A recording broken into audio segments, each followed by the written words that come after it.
গল্পের শুরুতে দেখা যায় ইন্দ্র ডক্টরকে বলছে, ডাক্তারবাবু অপারেশনটা কি করতেই হবে? ডাক্তার তখন জানায় যে অপারেশনটা মাস্ট করতেই হবে, কারণ ওনার অনেক ব্লাড লস হয়ে গেছে। ঠিক তখনই ময়ূরাক্ষী ডাক্তারকে বলছে, ডাক্তারবাবু আমার ছেলেটা বাঁচবে তো? ডাক্তারবাবু তখন জানায় যে মরা বাঁচা সমস্ত কিছু তো ঈশ্বরের ওপর, আমরা তো আমাদের সাধ্য মতন চেষ্টা করবই। এদিকে সোহাগ কথাটা শুনেই ঠাকুরের সামনে চলে যায়। ঠাকুরের সামনে গিয়ে সোহাগ হাত জোর করে কাঁদছে আর ঠাকুরের কাছে সূর্য স্যারের প্রাণ ভিক্ষা করছে। এরপর কিছুক্ষণ সময় কেটে যায়, অপারেশন তো শেষ হয়ে যায়। ডাক্তার বাইরে আসতেই ময়ূরাক্ষী তো ডাক্তারকে জিজ্ঞাসা করছে যে ওর ছেলে কেমন আছে। ডক্টর জানায় যে অপারেশনে কোনো অসুবিধা হয়নি, পেশেন্ট এখন পুরো স্টেবল আছে, খুব শিগগিরই পেশেন্টকে নর্মাল বেডে ট্রান্সফার করা হবে। তবে ভয় এখনো পুরোপুরি কাটেনি, ব্লিডিংটা এখন আপাতত বন্ধ করা গেছে, কিন্তু ব্লিডিং যদি আবারও শুরু হয় তাহলে কিন্তু আবার একটু ভয়ের কারণ আছে। ঠিক তখনই সেখানে দেখা যায় সোহাগের বাবা আর সোহাগের ঠাম্মি সেখানে চলে এসেছে। সোহাগ তো সোহাগের ঠাম্মিকে জড়িয়ে খুব কাঁদছে। ঠাম্মি তখন সোহাগকে বলছে, নাচ জামাইয়ের কিচ্ছু হবে না, এই দেখ আমি মা কালীর ফুল নিয়ে এসেছি, এই পায়ের ফুল মাথায় ছোঁয়াবি, সব বিপদ দেখবি কেটে যাবে। ইন্দ্র তখন ঠাম্মিকে জানায় যে এখন অতটা চিন্তা করার কিছু নেই, আগের থেকে অনেকটা বেটার আছে। ঠাম্মি তখন ডাক্তারের কাছে গিয়ে বলছে, ডাক্তারবাবু এটা না মায়ের প্রসাদী ফুল, এই ফুল ছোঁয়ালে দেখবেন আমার নাচ জামাই ঠিক হয়ে যাবে, সমস্ত বিপদ দেখবেন কেটে যাবে, এটা একটু ওর মাথায় ছোঁয়াবো? ময়ূরাক্ষী তো বাধা দেবেই, বলছে খবরদার না, একদম তোমরা ভেতরে যাবে না, ওই পচা ফুল পাতা একদম আমি আমার ছেলের মাথায় ঠেকাতে দেবো না। ডক্টর প্লিজ এই গাইয়া লোকগুলোকে একদম অ্যালাউ করবে না সূর্যর কাছে যাওয়ার জন্য। ঢিনা তখন বলছে, হ্যাঁ একদমই তাই, ওরা না ব্ল্যাক ম্যাজিক ট্যাজিক জানে, ওরা এইসব ফুল টুল নিয়ে গিয়ে আবার সূর্যের কোথায় কি ক্ষতি করে দেবে। সোহাগের বাবা তখন ডিনার কথা শুনে বলছে যে এ কি বলছেন আপনি, আমরা কত দূর থেকে এই মায়ের প্রসাদী ফুল নিয়ে আসলাম শুধুমাত্র তাড়াতাড়ি যেন ছোট কর্তাবাবু সুস্থ হয়ে যায় সেই কারণে। ময়ূরাক্ষী তখন বলছে যে তোমাদের আমি একদম বিশ্বাস করি না, এইসব ফুল টুল এনে তোমরা শুধু ছুতো দেখাও, বেরিয়ে যাও তোমরা এখান থেকে। ডক্টর তখন ঠাম্মিকে ঠান্ডা মাথায় বোঝাচ্ছে আর বলছে যে পেশেন্টের সহজে ওটি হয়েছে তো, তাই জন্য এইসব ফুল টুল এখন ছোঁয়ানো যাবে না। মীরাক্ষী তখন ডাক্তারকে বলছে যে ডাক্তারবাবু আমাকে আমার ছেলের কাছে একবার যেতে দিন। ডাক্তার তখন সরাসরি জানিয়ে দেয় যে 2 ঘন্টার আগে কাউকে ভেতরে ঢুকতে দেওয়া যাবে না, এখনো তো ওনাদের বিপদ এখনো কাটেনি, তাই জন্য কিছুক্ষণ পর আপনারা দেখতে যাবেন। ইন্দ্র তখন কথাটা শুনে সকলকে জানাচ্ছে সেই যখন সূর্যকে এখন দেখতে যাওয়া যাবে না তাহলে এখানে থেকে লাভ নেই, চলো আমরা সবাই বাড়িতে যাই। ইন্দ্র তখন সোহাগের বাবা গোপালকেও বলছে যে তোমরাও চলো আমাদের বাড়িতে। গোপাল তখন বলছে যে গিন্নিমার এখন মন ভালো নেই, আর আমরা যদি এখন যাই তাহলে শুধু শুধু অশান্তিটা বাড়বে, আমরা বরং এখন গ্রামেই ফিরে যাই, ছোট কর্তাবাবু কেমন থাকেন সেটা নয় আমরা ফোনেই জেনে নেব।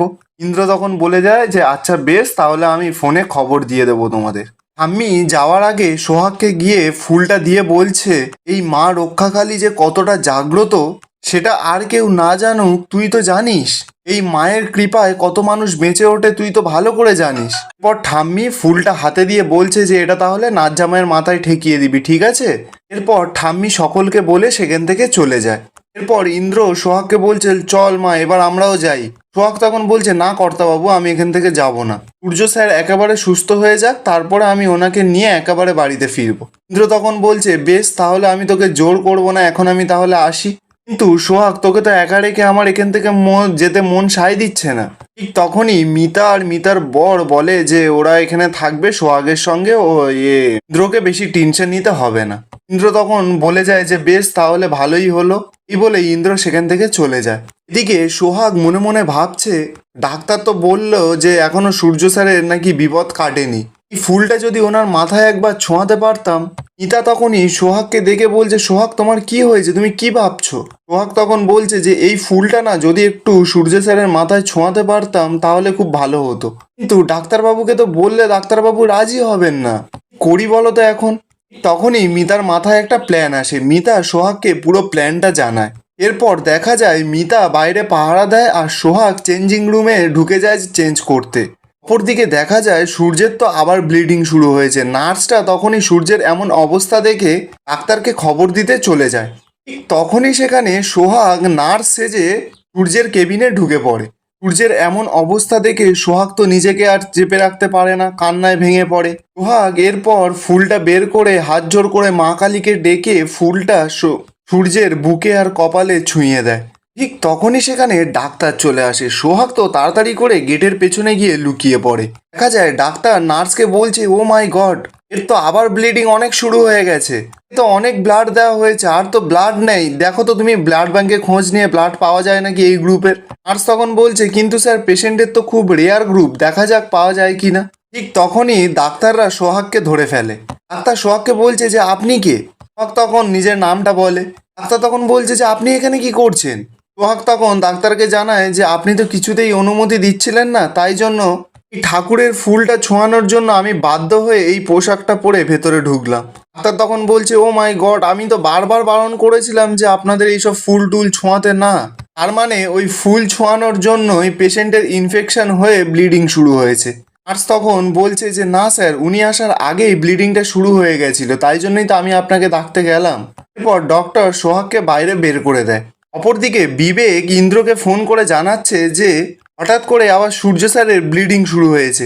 ইন্দ্র শোনা মাত্রই বলছে, আচ্ছা ঠিক আছে, আমি এক্ষুনি যাচ্ছি। এক্ষুনি তো ঠিক ছিল, আবার কি হলো হঠাৎ করে, এই বলেই ফোনটা রেখে দেয়। মীরাক্ষী তখন কথাটা শুনে ইন্দ্রকে বলছে, তুমি হতেই না আমার ছেলেটাকে বাঁচতে দেবে না। ইন্দ্র তখন বলছে, মানেটা কি। মীরাক্ষী তখন বলছে যে তুমি কেন ওই মেয়েটাকে হসপিটালে রেখে এলে, ওই মেয়েটাই নিশ্চয়ই আবার আমার ছেলেকে কিছু একটা করেছে। ইন্দ্র তখন ময়ূরাক্ষীর ওপর খুব রেগে যায়, বলছে, ময়ূরাক্ষী, তোমাকে দেখে কি মনে হচ্ছে জানো, তুমি জীবনে কোনো শিক্ষা দীক্ষাই পাওনি। এরপর ময়ূরাক্ষী আর কারোর কথা না শুনে হসপিটালে চলে যায়। ময়ূরাক্ষী গিয়ে ডক্টরকে বলছে, ডক্টর বাবু, এখন আমি আমার ছেলের সঙ্গে দেখা করতে চাই, এখন কি দেখা করা যাবে। ডাক্তার তখন জানায়, আমাদের ব্লাড ব্যাংকে আর ব্লাড নেই, কিন্তু ব্লাডটা আমাদের এক্ষুনি লাগবে। ব্লাড গ্রুপটা খুব রেয়ার, এ নেগেটিভ। আচ্ছা, আপনাদের মধ্যে কারোর ব্লাডে কি এ নেগেটিভ আছে। সোহাগ তখন এগিয়ে গিয়ে বলছে, আমি না ডাক্তারবাবু, আমার ব্লাড গ্রুপটা জানি না, একবার আমার ব্লাড গ্রুপটা চেক করে দেখবেন, যদি ম্যাচ করে। মীরাক্ষী তো তখন কথাটা শুনে ডাক্তারকে বলছে, আর ডাক্তারবাবু, আপনারা কিন্তু এইভাবে সময় নষ্ট করবেন না, আপনারা এর থেকে বরং ভালো যে ব্লাড ব্যাংকে খোঁজ নিন। ডাক্তার তখন জানায় যে দেখুন ম্যাডাম, যদি ওনার ব্লাডটা মিলে যায় তাহলে তো আমরা ব্লাড ব্যাংক থেকে ব্লাড আসার আগেই আমরা ব্লাডটা পেয়ে যাব। এরপর ডাক্তার সোহাগকে নিয়ে যায় ব্লাড চেক করার জন্য। ব্লাড চেক করে ডাক্তার বাইরে এসে ইন্দ্রকে বলছে যে ওনার ব্লাডের সঙ্গে পেশেন্টের ব্লাড ম্যাচ করেছে। ইন্দ্র তখন ময়ূরাক্ষীকে বলছে, দেখলে তো ময়ূরাক্ষী, যে কারণে তুমি মেয়েটাকে সবসময় অবহেলা করো, সেই মেয়েটির রক্তেই কিন্তু সূর্যের প্রাণ বাঁচছে। আর এখানেই আজকের এপিসোড শেষ হচ্ছে। আপনাদের কি মনে হয়, সোহাগ ব্লাড দিলেই সূর্য কি আবার সুস্থ হয়ে বাড়িতে ফিরবে? কমেন্টে অবশ্যই জানাবেন।